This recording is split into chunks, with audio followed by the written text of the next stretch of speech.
ยายยังเกาะกล้วยพายายมูลไปนา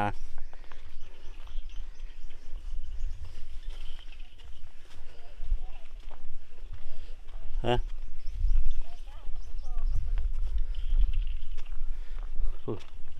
เขาดำอยู่ปุ๊เที่ยวปุ๊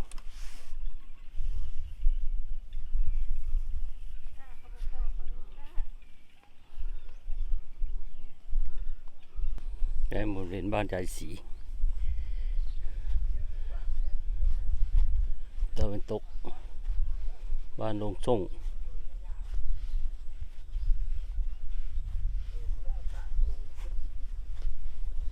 บ่ได้แล้วถือบางขวดหน่อย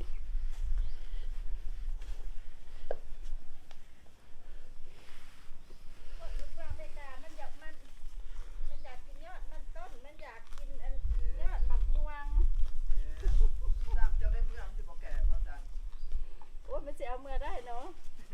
โอ้ยมันไม่เขากินอีกละมันเขากินโน้เอ้ยอุ้ยโว้ย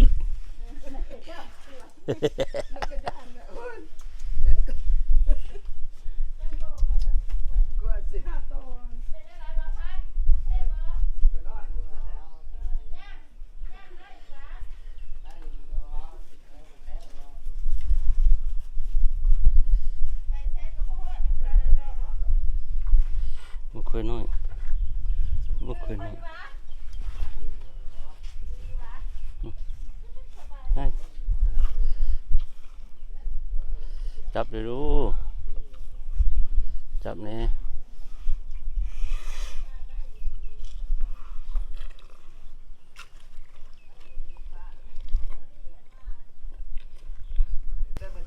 อยากกินข้าวก็มีปัญญากินนี่นี่เลยโอ้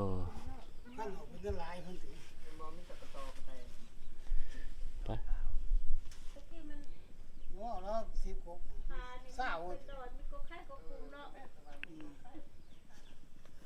ผูกควายสะไว้แถวนี้แล้วก็แลนลงคลองพอดีตะกี้ก็เป็นแซ่ๆอยู่เลยนี่ทางข่อยมวนหมูไต่หัวทางข่อย สิมียังเด้ไม่ได้เอายังหรอกเลาะไปสิละ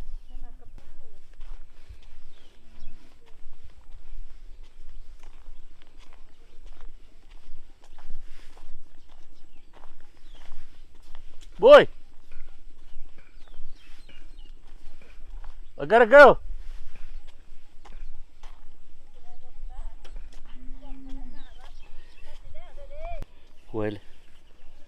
กล้วยเล็กบ้านหนึ่ง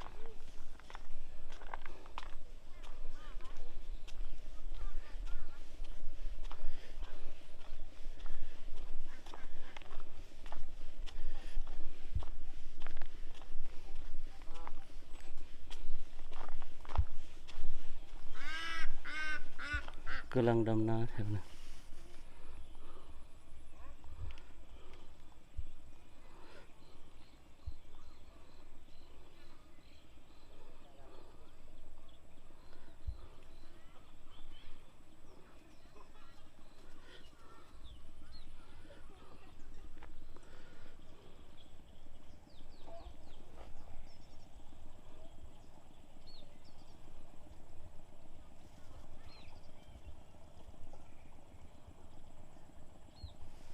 ครับกำ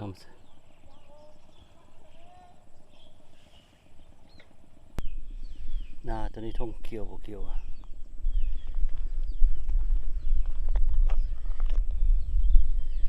ท่องนา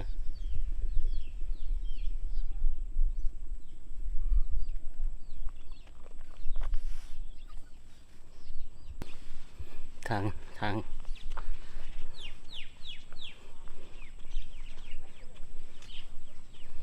เที่ยวนี่ยังเจ้าเดียวกำลัง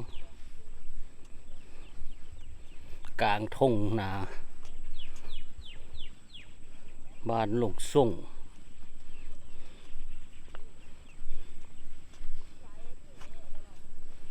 ข้างหน้าหลงส่ง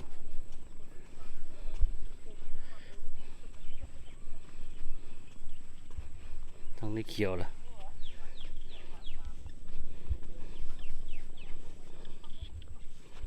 คือเอาเครื่องกากออกมาเลยคือบ่เอาอันน่ะซ่อนไปเลย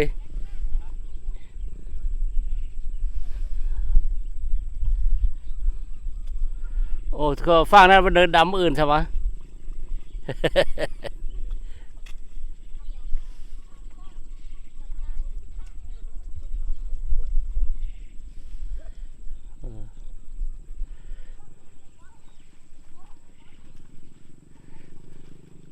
ผู้ใดดำไว้คนหมู่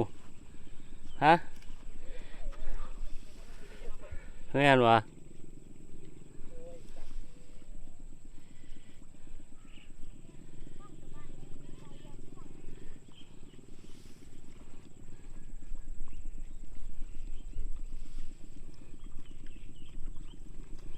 นางนั่นนางวันนั้น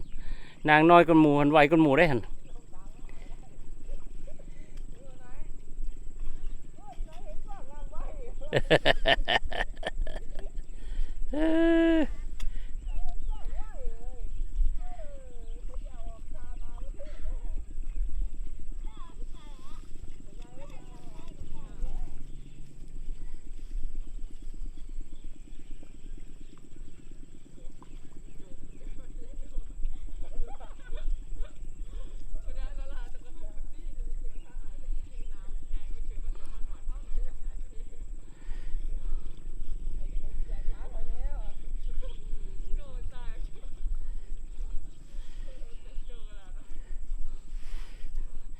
เซไปบายเด้อจีเซชิดไปจีที่ออกกล้องน่ะ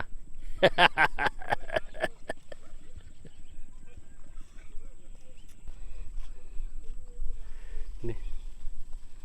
น้ำห้วยนี่อยู่กลางมันจะมีกลางท้องนาจะมีห้องเลยไปเลยนี่เมืองมีฮอดไข่ ไข่อันน่ะไข่หอยได้หั่น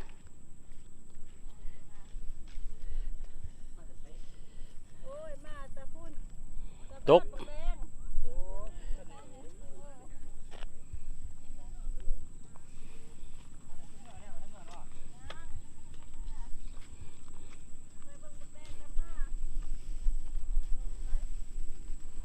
ลงทางใต้อันนี้นะโอ้แต่เมื่อกี้นี่ย่างมาแต่ผู้ข้างต้นไม้ใหญ่ๆผู้นาบกแดงอยู่ข้างต้น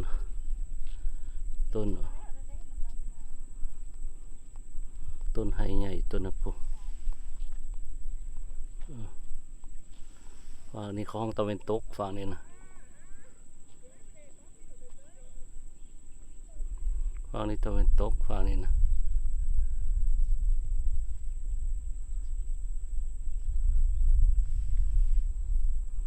ฝั่งนี้ขึ้นไปทางเหนือเนาะไปทางภูฝั่งนี้นะอยู่โดนนั่น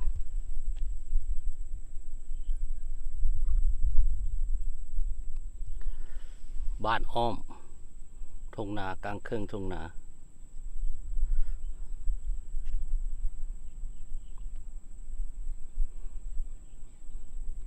ทงนาบ้านลงทรงยำแรงยายมูลก็ได้พอยายมูล ยายมูลก็ได้พอยายมูลเดี๋ยววัดนี้วัดลงทรง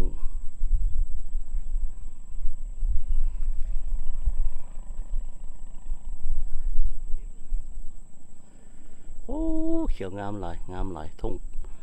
งเพียงกลางดอน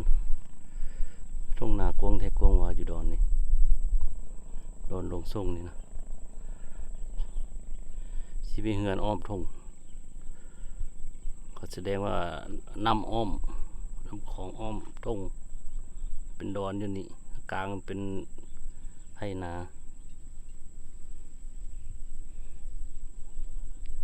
มีกบน้อยหลายแล้วนี่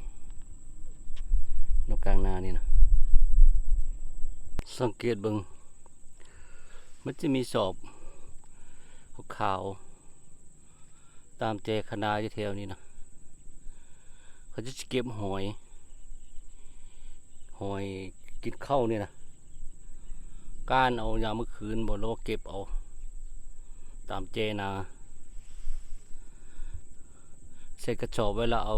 ให้มันตายอยู่ตามเจนาแบบนั้นละก็ชอบขาวแถวนี่แม่นหมดแล้วนี่ชอบหอยมันกินข้าว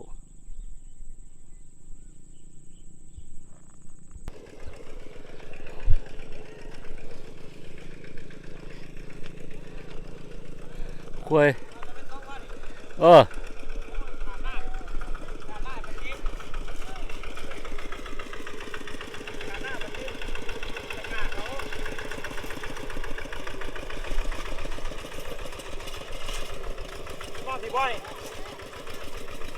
เจ้าหน่อยเด้อ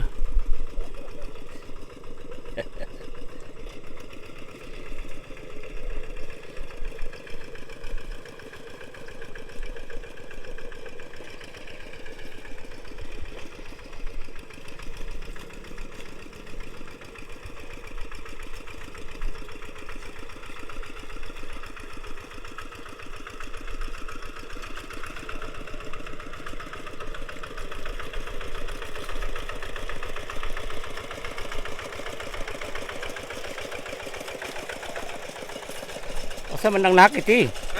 มันเบาโพดเลยนะแม่วะ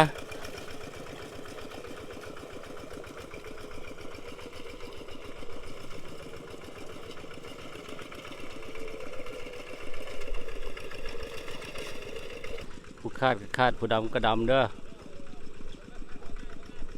ฮะ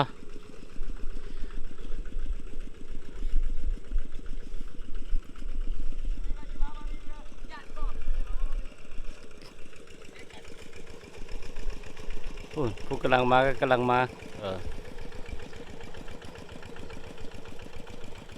ผู้ได้ดำใบหัน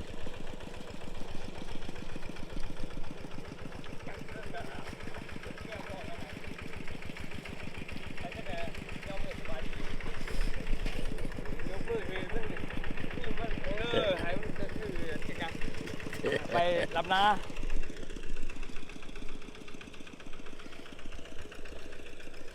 ดำอยู่นี่คาดอยู่หันเนาะบ้านนี้กำลังกูแล้วแล้วก็แล้วหลายแล้วนี่ฝากนี่ซ้อมตะกร้าแล้วนี่สิแล้วละสิดำตะกร้าแล้วนี่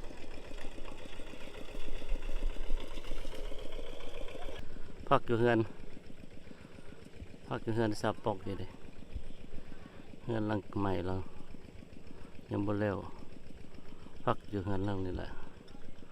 เวลา2 ชั้นหลังนี่แหละติดธงนี่เลยมื้อแลงฝนตกเชื่อว่าการเขียดตามนี่ตามทางนี่เขียดมันก็หลายเลยนี่เขียดกบ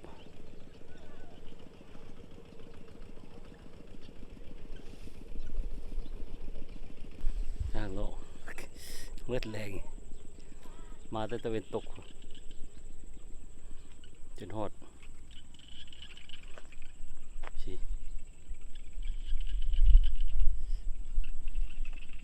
คลิปนี้แปลว่าจะห้องคลิปอย่างไรดีปะลอดทง